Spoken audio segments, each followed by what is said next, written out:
So let's implement get all categories of a book, and this one is almost identical to get categories. So of course I'm going to copy that one and paste it in my get all categories of a book.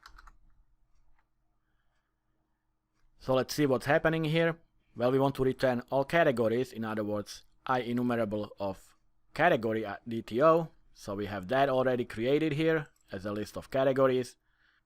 So we have our call that we make to localhost/API/categories, but we need to make a few changes here to actually call the get all categories of a book method in our API.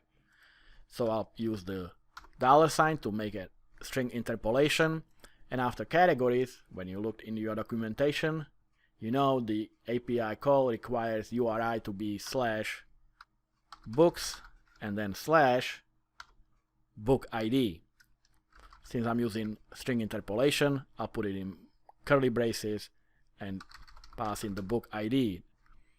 The book ID, of course, comes from the argument inside this method. And with this change, we are finished.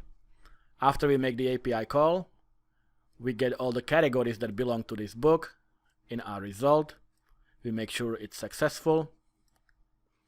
And here, we will read it as a category DTO IEnumerable list, and we will then return the categories that belong to that book. So 3 down, and last method to do is, of course, get all books for a category.